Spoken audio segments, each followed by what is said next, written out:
DCM ದಂಗಲ್ಗೆ ಸದ್ಯಕ್ಕೆ high command break ಹಾಕುತ್ತಾ ಅನ್ನೋದು ಪ್ರಶ್ನೆ.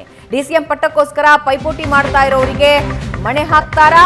ಪಟ್ಟು ಬಿಡದ ನಾಯಕರ ಬೇಡಿಕೆಗೆ ಗ್ರೀನ್ ಸಿಗ್ನಲ್ ಸಿಗುತ್ತಾ ಅನ್ನೋದು ಪ್ರಶ್ನೆ. ಈ ವಾರವೇ ಹೈಕಮಾಂಡ್ ಭೇಟಿಗೆ ಟೀಮ್ ಮುಂದಾಗಿದೆ. ಡಿಸಿಎಂಗಾಗಿ ದೆಹಲಿಗೆ ಅಹಿಂದ ನಾಯಕರು ಹೋಗ್ತಾರೆ. ಸತೀಶ್ ಜಾರಕಿಹೊಳಿ ನೇತೃತ್ವದಲ್ಲಿ ಹೈಕಮಾಂಡ್ ಭೇಟಿಯಾಗೋರಿದ್ದಾರೆ. ಜೂನ್ 27 ಅಥವಾ 28ನೇ ತಾರೀಕು ಹೈಕಮಾಂಡ್ ಭೇಟಿಯಾಗೋ ಸಾಧ್ಯತೆ ಇದೆ. ಎಐಸಿಸಿ ಅಧ್ಯಕ್ಷ ಖರ್ಗೆ, ಸೋನಿಯಾ, ರಾಹುಲ್ ಗಾಂಧಿ ಭೇಟಿಯಾಗೋದಕ್ಕೆ ನಿರ್ಧಾರ ಮಾಡಿದ್ದಾರೆ. ಒಂದೊಂದು ಸಮುದಾಯಕ್ಕೆ ಒಂದು ಡಿಸಿಎಂ ಸ್ಥಾನ ಕೊಡಿ ಅನ್ನೋದ್ರ ಬಗ್ಗೆ ಚರ್ಚೆ ಮಾಡ್ತಾರೆ. ಅಹಿಂದ ಸಚಿವರ ತಂಡದ ಹಿಂದಿರುವ ಶಕ್ತಿ ಯಾವುದು? ದೆಹಲಿ ಭೇಟಿಗೆ ಸಚಿವರು ಮುಂದಾಗಿದ್ದಾರೆ. ಆ ರಣತಂತ್ರ ಸಕ್ಸಸ್ ಆಗತ್ತಾ? ಕುತೂಹಲ ಮೂಡಿಸ್ತಾ ಇದೆ ಅಹಿಂದ ಸಚಿವರ ದೆಹಲಿ ದಂಡಯಾತ್ರೆ. ಹಾಗಾದ್ರೆ ಕಾಂಗ್ರೆಸ್ ನಾಯಕರು ಇದ್ರ ಬಗ್ಗೆ ಏನೇನು ಹೇಳಿದ್ದಾರೆ ಕೇಳಿಸ್ಕೊಳ್ಳಿ. ನೋಡಿ, ಅದು ಸಾಮೂಹಿಕ ಕೂತು ಚರ್ಚೆ ಮಾಡಬೇಕು.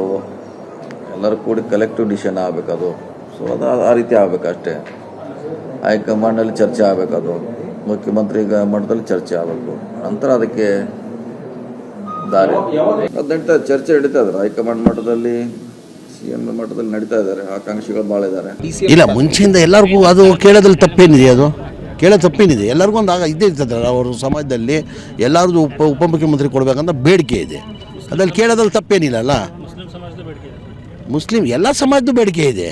ಮುಸ್ಲಿಂ ಸಮಾಜದ್ದು ಇದೆ, ಲಿಂಗಾಯತ ಸಮಾಜಕ್ಕೂ ಇದೆ, ಒಕ್ಕಲಿಗರ ಸಮಾಜದಲ್ಲಿ ನಮ್ಮ ಡಿ ಕೆ ಶಿವಕುಮಾರ್ ಸಾಹೇಬರು ಆಗಿದ್ದಾರೆ, SC ಸಮಾಜಕ್ಕೂ ಇದೆ. ಎಲ್ಲ ಸಮಾಜ ಕೇಳ್ತಾವ್ರೆ. ಕೇಳೋದ್ರಲ್ಲಿ ತಪ್ಪೇನಿದೆ? ಅದು ಮುಂದೆ ನಮ್ಮ ಪಕ್ಷ ಏನು, ಹೈಕಮಾಂಡ್ ಪಕ್ಷ. ನಾವು ಬೇಡಿಕೆ ಕೇಳೋದ್ರಲ್ಲಿ ತಪ್ಪೇನಿಲ್ಲ. ಕೊಡೋರು ಯಾರು? ಹೈಕಮಾಂಡ್.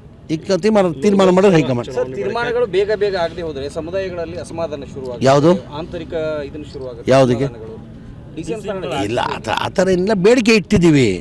ಕೂಗು ಮಾಡೋದ್ರಿಂದ ತೊಂದರೆ ಏನು? ವೆರಿ ಬಿಗಿನಿಂಗ್ನಿಂದನೂ ಕೂಡ ನಾನು ಹೇಳ್ತಾ ಇದ್ದೆ, ಮಧ್ಯೆ ಚುನಾವಣೆ ಇದ್ದರಿಂದ ಏನು ನಮ್ಮ AICC ಅಧ್ಯಕ್ಷರು ಇದ್ರ ಬಗ್ಗೆ ಯಾರೋ ಪ್ರಸ್ತಾಪ ಮಾಡಬೇಡಿ ಸಾರ್ವಜನಿಕವಾಗಿ ಅಂತ ಹೇಳಿದರು. ಅದರಿಂದ ನಾವು ಸುಮ್ಮನೆ ಇದ್ದೋ. ಸತೀಶ್ ಜಾರಕಿಹೊಳಿ ಅವರು ಹೇಳಿದ್ದಾರೆ.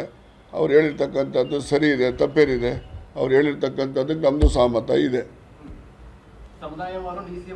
ಅವ್ರು ಹೇಳಿರೋದಕ್ಕೆ ನಮ್ಮ ಸಹಮತ ಇದೆ ಅಂದರೆ ಎಲ್ಲನೂ ಸೇರುತ್ತಲ್ಲಪ್ಪ. ನೋಡಿ, ಅದು ನನಗೆ ಅದ್ರ ಬಗ್ಗೆ ಮಾಹಿತಿ ಇಲ್ಲ. ಪಕ್ಷ ತೀರ್ಮಾನ ಮಾಡಿ ಇನ್ನೂ 5 ಜನ ಮಾಡಿದ್ರೆ ಒಳ್ಳೇದು. 8 ಬಾರಿ ಗೆದ್ದಂತ ರಾಮಲಿಂಗರೆಡ್ಡಿ ಅವರಿದ್ದಾರೆ. 8 ವರ್ಷಗಳ ಸುದೀರ್ಘ ಪಕ್ಷಾಧ್ಯಕ್ಷರಾದಂಥ ಪರಮೇಶ್ವರ್ ಅವರಿದ್ದಾರೆ. ಕಾರ್ಯಾಧ್ಯಕ್ಷರಾದಂಥ ಸತೀಶ್ ಜಾರಕಿಹೊಳಿ ಇದ್ದಾರೆ. ಮತ್ತೊಬ್ಬ ಕಾರ್ಯಾಧ್ಯಕ್ಷರಾಗಿ ಕೆಲಸ ಮಾಡಿದಂಥ ಈಶ್ವರ್ ಖಂಡ್ರೆ ಅವರಿದ್ದಾರೆ. ಪ್ರಚಾರ ಸಮಿತಿ ಅಧ್ಯಕ್ಷರಾದಂಥ ಆಗಿದ್ದಂಥ MB ಪಾಟೀಲ್ ಅವರಿದ್ದಾರೆ. ಮೈನಾರಿಟಿನಲ್ಲಿ ಪ್ರಬಲ ನಾಯಕರಾದಂಥ ಜಮೀರ್ ಅಹಮದ್ ಸಾಹೇಬ್ ಇದ್ದಾರೆ. ಒಕ್ಕಲಿಗ ಸಮುದಾಯದಲ್ಲಿ ಹಿರಿಯ ನಾಯಕರಾಗಿ ಕೃಷ್ಣ ಬೈರೇಗೌಡರಿದ್ದಾರೆ. ಸೊ ಎಲ್ರಿಗೂ ಮಾಡ್ಬೋದು, ಏನು ತೊಂದರೆ ಇಲ್ಲ. ಅಲ್ಲ, ಎಲ್ಲಾ ಸಮುದಾಯಕ್ಕೂ ಕೊಡಬೇಕಲ್ಲ. ನ್ಯಾಯ, ಸಾಮಾಜಿಕ ನ್ಯಾಯ ಮತ್ತು ಪಕ್ಷ ಬಲವರ್ಧನೆ. ಇವಾಗ ಪ್ರಮುಖವಾಗಿ 3 ಜನ DCMಗಳನ್ನ ಮಾಡಬೇಕನ್ನುವ ನಿಟ್ಟಿನಲ್ಲಿ ಕೇಂದ್ರದ ಚರ್ಚೆ ನಡೀತಾ ಇದೆ. ಪಾರ್ಟಿ ತೀರ್ಮಾನ ಮಾಡ್ತೀವಿ. ಅಧ್ಯಕ್ಷರು ಕೂಡ ಚೇಂಜ್ ಮಾಡಬೇಕನ್ನುವ ನಿಟ್ಟಿನಲ್ಲಿ ಒಳಗೆ ಬಹಳಷ್ಟು ಜನ ಚರ್ಚೆ ಮಾಡ್ತಾ ಇರುವಂತದ್ದು ಪಕ್ಷದಲ್ಲಿ. ನನಗೆ ಅವೆಲ್ಲ ಗೊತ್ತಿಲ್ಲ. ನನಗೆ ಅದರ ಬಗ್ಗೆ ಪ್ರಶಾಂತ್, ಈಗ ಎಲೆಕ್ಷನ್ಗಳು ಮುಗಿದಿವೆ. DCM ಸ್ಥಾನಕ್ಕೆ ಮತ್ತೊಂದು ಸಲ ಕೂಗು ಜಾಸ್ತಿ ಆಗ್ತಾ ಇದೆ. ನೋಡಿ, ಲೋಕಸಭಾ ಚುನಾವಣೆಗೆ ಮುಂಚೆ ಕೂಡ ಈ ರೀತಿಯ ಕೂಗುಗಳನ್ನು ಸತೀಶ್ ಜಾರಕಿಹೊಳಿ, KN ರಾಜಣ್ಣ ಎಬ್ಬಿಸ್ತಾ ಇದ್ರು. ನಂತರ ರಣದೀಪ್ ಸುರ್ಜೇವಾಲಾ ಬಂದು ಹೇಳಿದರು, ಯಾವುದೂ ದಯವಿಟ್ಟು ಹೇಳಿಕೆಗಳನ್ನು ಕೊಡಬೇಡಿ, DK ಶಿವಕುಮಾರನ್ನು ಮುಖ್ಯಮಂತ್ರಿ ಮಾಡುವ ಹೇಳಿಕೆಯನ್ನು ಕೊಡಬೇಡಿ, DCM ಹೇಳಿಕೆಯನ್ನು ಕೊಡಬೇಡಿ ಅಂತ ಹೇಳಿದ ನಂತರ ಸ್ವಲ್ಪ ಶಾಂತ ಆಗಿತ್ತು. ಆದರೆ ಈಗ ಲೋಕಸಭಾ ಚುನಾವಣೆಯ ನಂತರದ ಪರಿಸ್ಥಿತಿ ಏನು ನೋಡಿ. ಬೆಂಗಳೂರು ಗ್ರಾಮಾಂತರ DK ಶಿವಕುಮಾರ್ ಅವರ ಸಹೋದರ DK ಸುರೇಶ್ ಸೋತಿದ್ದಾರೆ. ಸ್ವತಃ DK ಶಿವಕುಮಾರ್ ಹೇಳ್ತಿದ್ದಾರೆ, ನಾನು ಆಂಟಿಸಿಪೇಟ್ ಮಾಡಿರಲಿಲ್ಲ, ನನಗೊಂದು ದೊಡ್ಡ ಸೆಟ್ ಬ್ಯಾಕ್ ಆಗಿದೆ. ಹೀಗಾಗಿ ಚನ್ನಪಟ್ಟಣದಲ್ಲಿ ಗೆದ್ದು ಆ ಒಂದು ಸೇಡನ್ನು ತೀರಿಸ್ಕೊಳ್ಬೇಕು. ಪುನರಪಿ ನಾನು ಒಕ್ಕಲಿಗ ನಾಯಕ ಅನ್ನೋದು ಪ್ರೂವ್ ಆಗಬೇಕಾದ್ರೆ ಚನ್ನಪಟ್ಟಣ ಗೆಲ್ಲಬೇಕು ಅನ್ನೋದು DK ಶಿವಕುಮಾರ್ ಗೊತ್ತಿದೆ. ಆ ಕಾರಣದಿಂದ ಚನ್ನಪಟ್ಟಣದಲ್ಲಿ ಜಾಸ್ತಿ ಓಡಾಡ್ತಾ ಇದ್ದಾರೆ. ಆದರೆ ಈಗ ಸಿದ್ದರಾಮಯ್ಯನವರ ಬೆಂಬಲಿಗ ಸಚಿವರು ಯಾಕೆ ಈ ಪ್ರಶ್ನೆ ಎತ್ತಾ ಇದ್ದಾರೆ ಅನ್ನೋದು ಭಾಳ ಮುಖ್ಯ. 2 ಕಾರಣಗಳು ಸ್ಪಷ್ಟವಾಗಿ ಗೋಚರಿಸ್ತಾ ಇದೆ. ಒಂದು, ಡಿ ಕೆ ಶಿವಕುಮಾರ್ ಸ್ವಲ್ಪ ವೀಕ್ ಆದಂತೆ ಕಂಡು ಬರ್ತಾ ಇದ್ದಾರೆ. ಇನ್ನಷ್ಟು ಅವ್ರ ಮೇಲೆ ಮುಗಿಬೀಳೋದು ಇನ್ ದ ಸೆನ್ಸ್ ಬಹಿರಂಗವಾಗಿ ಡಿ ಕೆ ಶಿವಕುಮಾರ್ ಬಗ್ಗೆ ಮಾತಾಡಲ್ಲ. ಹೈಕಮಾಂಡ್ ಹೇಳೋದು ಇಲ್ಲ, ನೀವು ಡಿ ಸಿ ಎಮ್ಗಳನ್ನು 3 ಮಾಡಿ 4 ಮಾಡಿ. ಹೈಕಮಾಂಡ್ ಈಗ ಆ ಬೇಡಿಕೆಯನ್ನು ಇಡ್ತಾ ಇರ್ತಕ್ಕಂಥ ಸಚಿವರಿಗೂ ಗೊತ್ತಿದೆ ಹೈಕಮಾಂಡ್ 3-4 ಡಿ ಸಿ ಎಮ್ ಮಾಡಲಿಕ್ಕೆ ಒಪ್ಪಲ್ಲ. ಯಾಕಂದರೆ ಡಿ ಕೆ ಶಿವಕುಮಾರ್ ಯಾವುದೇ ಕಾರಣಕ್ಕೂ ಕೂಡ ತನ್ನನ್ನು ಬಿಟ್ಟು ಮತ್ತೊಬ್ಬರನ್ನು ಡಿ ಸಿ ಎಮ್ ಮಾಡಲಿಕ್ಕೆ ಒಪ್ಪಲ್ಲ. ಹಾಗೇನಾದರೂ ಡಿ ಸಿ ಎಮ್ ಮಾಡೋದಾದರೆ ನನ್ನನ್ನು ಮುಖ್ಯಮಂತ್ರಿ ಮಾಡಿ ಅನ್ನೋದನ್ನು ಡಿ ಕೆ ಶಿವಕುಮಾರ್ ಹೇಳ್ತಾರೆ. ಆ ಕಾರಣದಿಂದ ಈ ಸಚಿವರು ಇಲ್ಲ, ಡಿ ಕೆ ಶಿವಕುಮಾರ್ ಜೊತೆಗೆ ಇನ್ನೂ 3 ಜನ ಉಪಮುಖ್ಯಮಂತ್ರಿಗಳನ್ನು ಮಾಡಿ ಅಂತಕ್ಕಂಥ ಕೂಗೆಬ್ಬಿಸ್ತಾರೆ. ಅದರ ಅರ್ಥ ಏನು? To irritate or to weaken D K Shivakumar. ಡಿ ಕೆ ಶಿವಕುಮಾರನ್ನು ಸ್ವಲ್ಪ ದುರ್ಬಲ ಮಾಡ್ತಕ್ಕಂಥ ಪ್ರಯತ್ನವನ್ನು ಉಳಿದ ಸಚಿವರು ಮಾಡ್ತಾ ಇದ್ದಾರೆ ಅಂತ ಅನಿಸುತ್ತೆ. ಯಾಕಂದರೆ ರಣದೀಪ್ ಸುರ್ಜೇವಾಲಾ ಮತ್ತು ಕೆ ಸಿ ವೇಣುಗೋಪಾಲ್ 14 ತಿಂಗಳ ಹಿಂದೆ ಒಂದು ಮಾತನ್ನು ಹೇಳಿದರು. D K Shivakumar will be all powerful deputy chief minister and KPCC president also.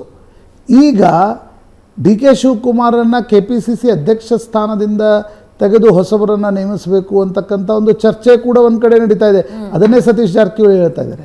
ಇನ್ನೊಂದು ಕಡೆ ಉಪಮುಖ್ಯಮಂತ್ರಿಗಳನ್ನು 2 ಬಿಟ್ಟು 3 ಜನರನ್ನು ನೇಮಿಸಿ ತಪ್ಪೇನು ಅನ್ನೋದನ್ನು ಹೇಳುವುದರ ಮೂಲಕ ಡಿ ಕೆ ಶಿವಕುಮಾರನ್ನು ಸ್ವಲ್ಪ ಮ್ಯಾಟ್ ಮೇಲೆ ಹಾಕ್ತಕ್ಕಂಥ ಒಂದು ಪ್ರಯತ್ನ ನಡೀತಾ ಇದೆ.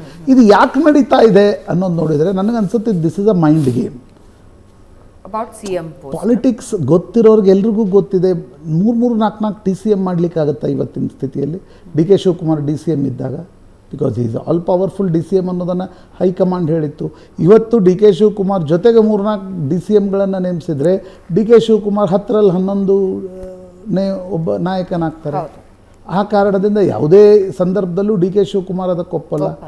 ಆದರೆ ನಾಳೆ ಒಂದು ವೇಳೆ ಮುಖ್ಯಮಂತ್ರಿ ಗಾದಿಗೆ ಯಾರು ಅನ್ನುವ ಪ್ರಶ್ನೆ 1 ವರ್ಷದ ನಂತರ ಬಂದರೆ, ಏನು ಸೋನಿಯಾ ಗಾಂಧಿ ಒಂದು ಭರವಸೆಯನ್ನು ಡಿ ಕೆ ಶಿವಕುಮಾರ್ ನೀಡಿದ್ದಾರೆ, ಸಿದ್ದರಾಮಯ್ಯನವ್ರಿಗೂ ಕೂಡ ಅವರು ಕೂಡಿಸ್ಕೊಂಡು ಹೇಳಿದ್ದಾರೆ ಡಿ ಕೆ ಶಿವಕುಮಾರ್ ಬಿಟ್ಕೊಡ್ಬೇಕಾಗತ್ತೆ ಅನ್ನೋದನ್ನು 3 ವರ್ಷದ ನಂತರ, ಅಂದರೆ ಇನ್ನೂ 2 ವರ್ಷ ಸಮಯ ಇದೆ. ಅಲ್ಲಿವರೆಗೆ ಈ ಮೈಂಡ್ ಗೇಮ್ಗಳು ನಡೀತಾ ಇರ್ತವೆ ಅಂತ ನನಗನ್ಸುತ್ತೆ.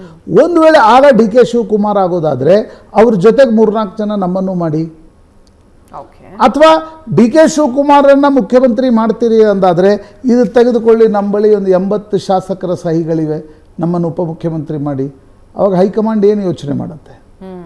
ಅಂದರೆ ಈ ಮಾತುಗಳು ಪದೇ ಬರುವುದನ್ನು ನೋಡಿದಾಗ ಭವನ ಸಿದ್ದರಾಮಯ್ಯನವ್ರನ್ನ ಇಳಿಸಿ ಡಿ ಕೆ ಶಿವಕುಮಾರನ್ನು ಮುಖ್ಯಮಂತ್ರಿ ಮಾಡುವುದು, ಆ ದಾರಿಯಲ್ಲಿ ಸಾಕಷ್ಟು ಅಡೆತಡೆಗಳನ್ನು ಹಾಕುವ ಪ್ರಯತ್ನವನ್ನು ಸಿದ್ದರಾಮಯ್ಯ ಬೆಂಬಲಿಗೆ ಸಚಿವರು ಮಾಡ್ತಾ ಇದ್ದಾರೆ. ಸ್ವತಃ ಸಿದ್ದರಾಮಯ್ಯನವರು ಮಾಡ್ತಾ ಇಲ್ಲ, ಅಥವಾ ಸಿದ್ದರಾಮಯ್ಯನವರ ಅಣತಿ ಇಲ್ಲದೆ ಈ ಸಚಿವರು ಮಾತಾಡ್ತಾರಾ? That is very important question. ಹೀಗಾಗಿ ಕರ್ನಾಟಕದ ರಾಜಕಾರಣದಲ್ಲಿ ದ ನೆಕ್ಸ್ಟ್ ಬಿಗ್ ಥಿಂಗ್ ಏನು? ಲೋಕಸಭಾ ಚುನಾವಣೆಯ ನಂತರ ಒಂದು ಚನ್ನಪಟ್ಟಣದ ಇಲೆಕ್ಷನ್ಸ್ ಆಫ್ಕೋರ್ಸ್ ಅದೊಂದು ಟೋನನ್ನು ಸೆಟ್ ಮಾಡುತ್ತೆ.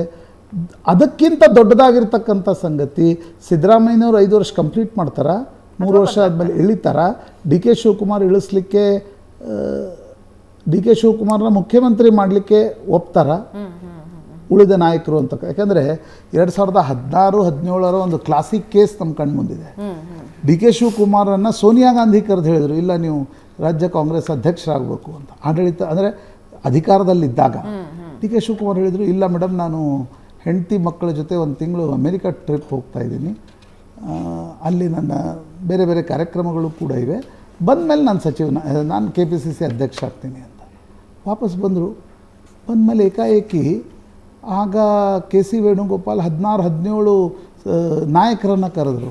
ಆ 17 ನಾಯಕರಲ್ಲಿ ಒಬ್ಬರು ಮಾತ್ರ, ರೋಷನ್ ಬೇಗ್ ನನಗೆ ನೆನಪಿರುವ ಪ್ರಕಾರ ಡಿ ಕೆ ಶಿವಕುಮಾರ್ ಹೆಸರು ಹೇಳಿದ್ಬಿಟ್ರೆ ಉಳಿದವರೆಲ್ಲರೂ ಕೂಡ ಡಿ ಕೆ ಶಿವಕುಮಾರನ್ನು KPCC ಅಧ್ಯಕ್ಷ ಮಾಡಬೇಡಿ ಅಂತ ಹೇಳಿದರು. ಆಗ ಪರಮೇಶ್ವರ್ ಕಂಟಿನ್ಯೂ ಆದರು. ಹಿಂಗೆ ಹೋಗಿ ಹಂಗೆ ಬರೋದ್ರೊಳಗೆ ಎಲ್ಗೂ ಅಂದರೆ ಆ ರೀತಿಯ ಆಟ ಮತ್ತೊಮ್ಮೆ ನಡೆಯುತ್ತಾ? ರಾಜಕಾರಣ is known as A carrom board also.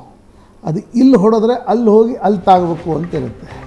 ಇವತ್ತು ಜಮೀರ್ ಅಹ್ಮದ್, ಸತೀಶ್ ಜಾರಕಿಹೊಳಿ, KN ರಾಜಣ್ಣ ಏನು ಪ್ರಯತ್ನ ಮಾಡ್ತಿದ್ದಾರೆ ಅಂದರೆ D C M 3 D C M 4 D C M ಅಂತ ಹೇಳ್ತಾ ಡಿ ಕೆ ಶಿವಕುಮಾರನ್ನು ಒಂದು ಪೊಲಿಟಿಕಲಿ ಇರಿಟೇಟ್ ಮಾಡೋದು ವರ್ತಮಾನದಲ್ಲಿ. ಭವಿಷ್ಯದಲ್ಲಿ ಡಿ ಕೆ ಶಿವಕುಮಾರ್ ಏಕಮೇವಾದ್ವಿತೀಯ ಅಲ್ಲ ಅನ್ನೋದನ್ನು ಪದೇ ಹೇಳ್ತಾ ಇರ್ತಕ್ಕಂಥ ಪ್ರಯತ್ನ ಮಾಡ್ತಾ ಇದ್ದಾರೆ. ನೋಡೋಣ ಏನಾಗುತ್ತೆ ಅಂತ. ಸದ್ಯಕ್ಕಂತೂ 27 ಅಥವಾ 28ನೇ ತಾರೀಕು ಒಂದು ತಂಡ ಹೋಗುತ್ತೆ, ಹೈಕಮಾಂಡ್ ಜೊತೆ ಮಾತಾಡುತ್ತೆ. ಮುಂದುವರೆದ ಭಾಗ ಏನಿರುತ್ತೆ ಬಟ್ ಬೀದಿ ರಂಪಾಟ ಇರಲ್ಲ ಕಾಂಗ್ರೆಸ್ನದ್ದು. ಒಂದು ಅಂದರೆ ಇತ್ತೀಚಿನ ದಿನಗಳ ಕಾಂಗ್ರೆಸ್ನ ಪಾಲಿಟಿಕ್ಸ್ ಗಮನಿಸಿದರೆ ಕರ್ನಾಟಕದಲ್ಲಿ ಬೀದಿ ರಂಪಾಟ ಇರಲ್ಲ, ಆದರೆ ಒಂದು ಮೈಂಡ್ ಗೇಮ್ ಇರುತ್ತೆ. ಆ ಮೈಂಡ್ ಗೇಮ್ ರೀಡ್ ಮಾಡೋದು ವೆರಿ ಕ್ರೂಷಿಯಲ್ ಆ್ಯಂಡ್ ಚಾಲೆಂಜಿಂಗ್. ಎಲ್ಲವೂ ಕೂಡ ಈ ಕಡೆಯಿಂದ ಒಂದು ಗೋಲ್ ಹೊಡೆದ್ರು ಅಂದರೆ ಆ ಕಡೆಯಿಂದ ಇನ್ನೊಂದು ಗೋಲ್ ಹೊಡಿತಾ ಇರ್ತಾರೆ.